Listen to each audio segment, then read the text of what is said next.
چپ کر کے اندر جاؤ اور کچھ بھی فضول سوچنے کی ضرورت نہیں ہے۔ میں جانتا ہوں تم بہت شریف اور اچھی لڑکی ہو۔ آئمہ رات کے آخری پہر سونے کے لیے بیڈ پر لیٹی کہ اس کی آنکھوں کے سامنے ارسل کا چہرہ لہرایا۔ ارسل نے نہ صرف اسے رافع سے بچایا تھا بلکہ اس پر یقین بھی کیا تھا۔ ارسل کے بارے میں سوچتے ہوئے اس کا چہرہ کھل اٹھا تھا اور وہ آنکھیں چمک رہی تھیں۔ چچی جان، آئندہ سے بغیر ناشتے کے مت آنے دیجیے گا۔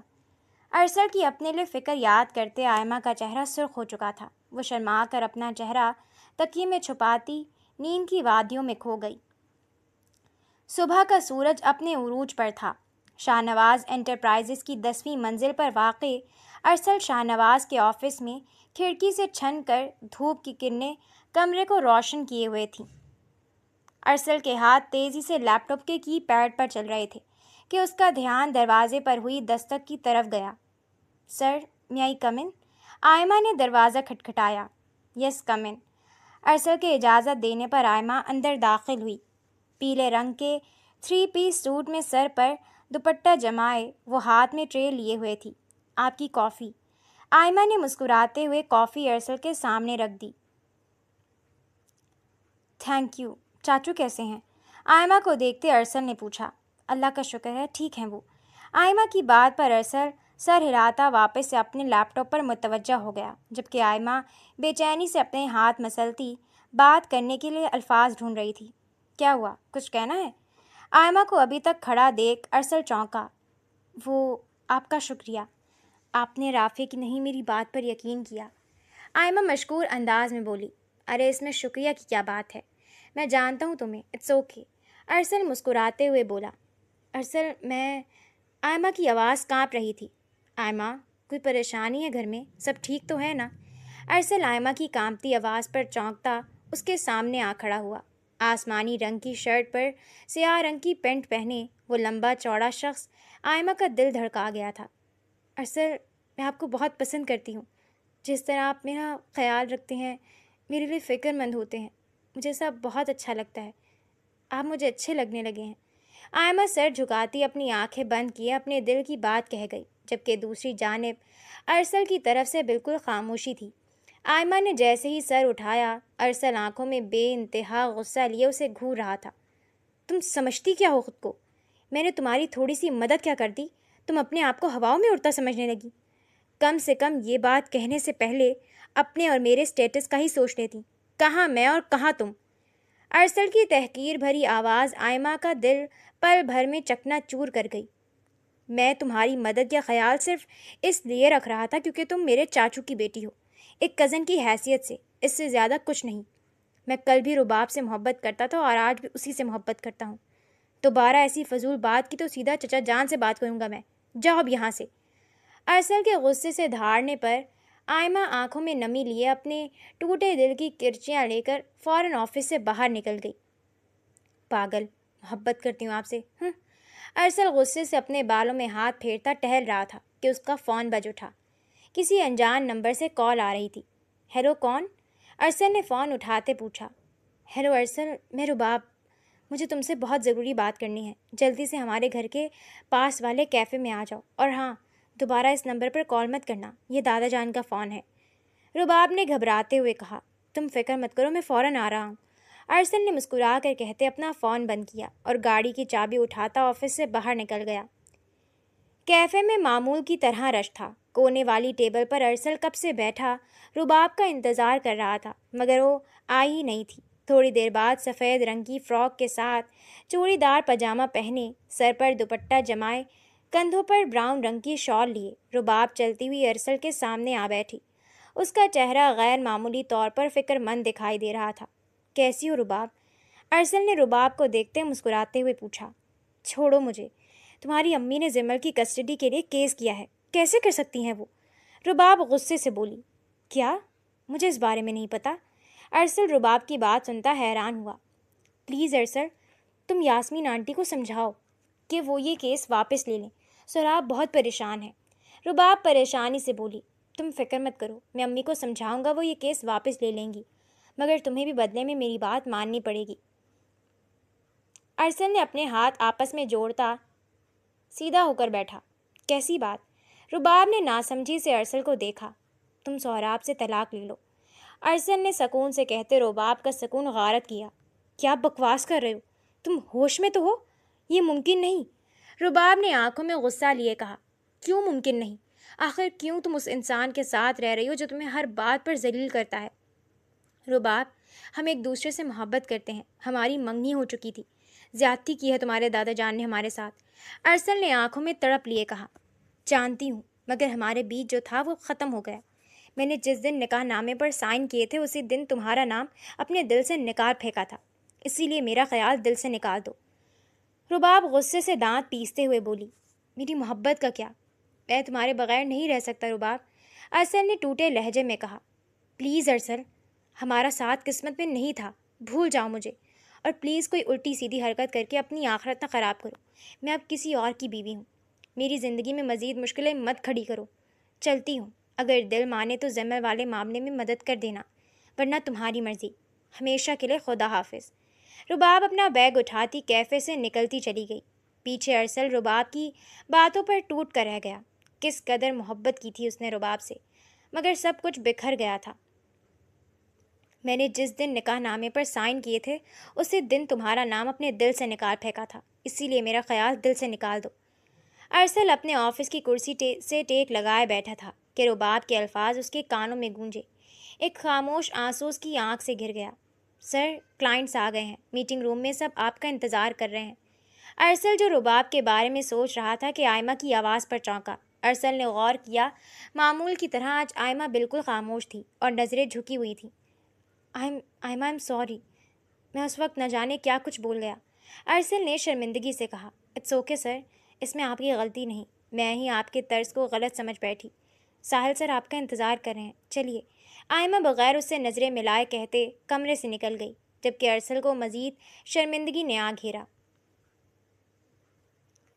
ارسل تھکے ہارے قدموں سے گھر کے اندر داخل ہوا، جہاں یاسمین بیگم کہیں جانے کے لیے تیار کھڑی تھیں۔ امی، آپ کہاں جا رہی ہیں؟ ارسل نے صوفے پر بیٹھتے اپنا سر صوفے کی پشت سے ٹکا دیا۔ اپنی نواسی سے ملنے جا رہی ہوں، ساتھ ہی ان لوگوں کے جلد دل کو بھی دیکھا ہوں۔ آگ تو لگی ہوگی نوٹس دیکھ کر، یاسمین بیگم مسکرا کر کہتی چادر اوڑھنے لگی۔ امی بس کر دیں، کیا مل رہا ہے آپ کو یہ سب کر کے؟ ایک چھوٹی بچی کو اس کے باپ سے دور کر کے کون سا سکون مل رہا ہے آپ کو؟ ارسل غصے سے کھڑا ہوا۔ بس کر دو تم، بھول گئے ان لوگوں کی وجہ سے میں نے اپنی بیٹی کھوئی ہے، اور وہ بے غیرت لڑکی ایک طرف میرے بیٹے کو پھنسائے رکھا اور دوسری طرف سہراب سے شادی کر بیٹھی، چھوڑوں گی نہیں اس کو، یاسمین بیگم نفرت سے بولی۔ امی پلیز رباب کو الزام دینا بند کریں، مشال آپی نے خودکشی کی تھی، یہ بات آپ کیوں بھول جاتی ہیں؟ ارسل اپنا ماتھا مسلتا بے بسی سے اپنی والدہ کو سمجھانے لگا۔ خاموش رہو تم، اس لڑکی کے عشق میں پاگل ہو گئے ہو، اسی لیے اپنی بہن کا دکھ بھی نظر نہیں آ رہا تمہیں، یاسمین بیگم غصے سے کہتی باہر کی طرف بڑھ گئیں۔ اللہ ہدایت دین ہے، ارسل سرد آگ خارج کرتا اندر کی طرف بڑھ گیا۔ دوپہر کا وقت تھا، دادا جان اور رباب لاؤنج میں بیٹھے چائے پی رہے تھے کہ یاسمین بیگم تلخی سے مسکراتی ہوئی لاؤنج میں داخل ہوئیں۔ ارے وہاں، یہاں تو چائے پارٹی چل رہی ہے، یاسمین بیگم نے آنکھوں میں نفرت لیے رباب کو دیکھتے کہا۔ صاحب، میں نے روکنے کی بہت کوشش کی مگر یہ زبردستی گھس آئیں، پیچھے کھڑے چوکی دار نے پریشانی سے کہا۔ ٹھیک ہے تم جاؤ، دادا جان نے چوکی دار کو دیکھتے کہا۔ اور اب تم کیا کرنے آئی ہو یاسمین؟ دادا جان نے سخت لہجے میں پوچھا۔ اپنی نواسی سے ملنے آئی ہوں، جب تک وہ میرے پاس نہیں آ جاتی تب تک تو یہیں آنا پڑے گا نا۔ اپنے کمرے میں ہوگی زمل، میں مل لیتی ہوں۔ یاسمین بیگم طنزیہ مسکراہٹ اچھالتی سہراب کے کمرے کی طرف بڑھ گئیں۔ رباب بیٹا، جاؤ جا کر دیکھو کہیں کچھ الٹا سیدھا نہ کر دے یہ عورت، دادا جان نے رباب کو دیکھتے کہا، جس پر وہ سر ہلاتی اوپر کی طرف بڑھ گئی۔ زمل بیٹا آؤ، آپ کے کھانے کا ٹائم ہو گیا ہے۔ رباب کمرے میں داخل ہوتی زمل کو گود میں لے گئی۔ ویسے تمہیں شرم نہیں آتی میری بیٹی کی جگہ لیتے؟ سہراب جو میٹنگ اٹینڈ کرنے کے بعد آفس سے آتا اپنے کمرے کی طرف آ رہا تھا کہ یاسمین بیگم کی تلخ آواز سنتا دروازے پر ہی رک گیا۔ یقیناً تم نے یہ سوچا ہوگا اس کے راز کے ذریعے تم سب کچھ ہتھیار لوگی۔ تمہاری دھمکی کی وجہ سے میری بیٹی نے اپنی جان لے لی، بہت جلد تم بھی برباد ہوگی، کچھ نہیں رہے گا تمہارے پاس، تم بھی ویسے ہی تڑپ تڑپ کر مرو گی جیسے مشال مری۔